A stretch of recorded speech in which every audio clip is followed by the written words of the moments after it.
ಹೀರೆಕಾಯಿ ಬಸ್ಸಾರು ಮಾಡೋಣ ಅಂತ ಮಾಡ್ತಾ ಇದ್ದೀನಿ. ಬನ್ನಿ ಇದು ಹೇಗೆ ಮಾಡೋದು ಅಂತ ಹೇಳ್ಕೊಡ್ತೀನಿ. ಇದು ಮಾಡೋಕ್ಕೆ ಹೀರೆಕಾಯಿ ಬೇಕೇ ಬೇಕು. ಅದ್ರ ಜೊತೆಗೆ ನಾನು ಬೇಳೆನ ಒಂದು 1 ರಿಂದ 2 ಗಂಟೆ ಟೈಮ್ ಮುಂಚೆನೇ ನೆನೆಸಿಟ್ಟಿದೆ, ಸ್ವಲ್ಪ ಬೇಗ ಬೇಯುತ್ತೆ ಅಂತ, ಮತ್ತು ಇದು ಡೈಜೆಷನ್ ಆಗೋಕ್ಕೂ ಒಳ್ಳೆಯದು ಅಂತ.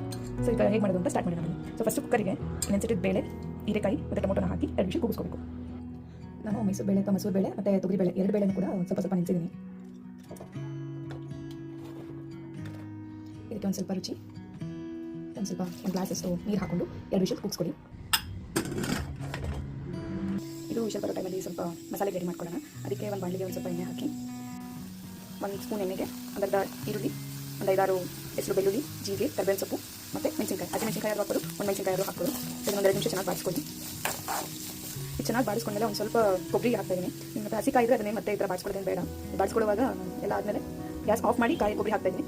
ಮತ್ತು ಹಸಿ ಕಾಯಿ ಇದ್ದರೆ ನೀವು ಡೈರೆಕ್ಟ್ ಹಾಕಿ ಮಿಕ್ಸಿ ಜಾರ್ ಒಳಗಡೆ ಹಾಕಿ. ಈಗ ಜಾರಿಗೆ 2 ಸ್ಪೂನ್ ಮನೆ ಮಾಡಿದಂಥ ಸಾಂಬಾರು ಪುಡಿ ಹಾಕ್ತಾಯಿದ್ದೀನಿ. ನಿಮ್ಮ ಹತ್ರ ಸಾಂಬಾರು ಪುಡಿ ಇಲ್ಲ ಅಂತಂದರೆ ನೀವು ಬೇಕಂದರೆ 1 ಚಮಚ ಮೆಣಸಿನಕಾಯಿ ಪುಡಿ ಜೊತೆಗೆ 1 ಚಮಚ ಕೊತ್ತಂಬರಿ ಬೀಜ ಪುಡಿ, ಧನಿಯಾ ಪುಡಿ ಹಾಕಿ 1/4 ಸ್ಪೂನ್ ಜೀರಿಗೆ ಪುಡಿ ಹಾಕೋದು ನಡೆಯುತ್ತೆ. ಒಂದು ಇಷ್ಟು ಗಾತ್ರದ ಹುಣಸೆಹಣ್ಣು ನೀವು ನೀರಲ್ಲಿ ನೆನೆಸಬೇಕಂದ್ರೂ ಹಾಕೋಬೋದು.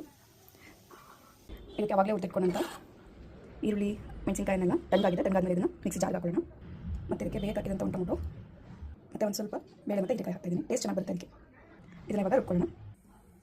ಇವಾಗ ಸಾಂಬಾರು ಒಗ್ಗರಣೆ ಹಾಕೊಳ್ಳೋಣ. ಸೊ ಒಂದು ಪಾತ್ರೆಗೆ ಒಂದು ಸ್ವಲ್ಪ ಎಣ್ಣೆ ಹಾಕಿ ಅದು ಸ್ವಲ್ಪ ಸಾಸಿವೆ,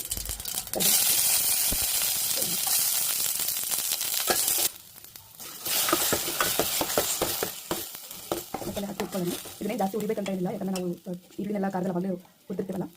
ಒಂದು ಸ್ವಲ್ಪ ನೀರು ಹಾಕಿ ಮತ್ತು ಹೀರೆಕಾಯಿ ಬೇಯಿಸಿದ್ದ ನೀರು ಹಾಕಿ ಸಾಂಬಾರು ಯಾವ ಥಿಕ್ನೆಸ್ಸಿಗೆ ಬೇಕು ಮಾಡಿಕೊಂಡು ಅಡ್ಜಸ್ಟ್ ಮಾಡಿಕೊಂಡು ಒಂದು ಕುದಿ ಬಂದರೆ ಹೀರೆಕಾಯಿ ಸಾಂಬಾರು ರೆಡಿ, ಬಸ್ಸಾರು ರೆಡಿ. ಸಾಂಬಾರು ಹದ ಎಷ್ಟು ಬೇಕು ನೋಡಿಕೊಂಡು ಅದಕ್ಕೆ ತಕ್ಕ ನೀರು ಹಾಕ್ಕೊಂಡು ಒಂದು ಕುದಿ ಕುದಿಸ್ಕೊಂಡ್ರೆ ಹೀರೆಕಾಯಿ ಬಸ್ಸಾರು ರೆಡಿ.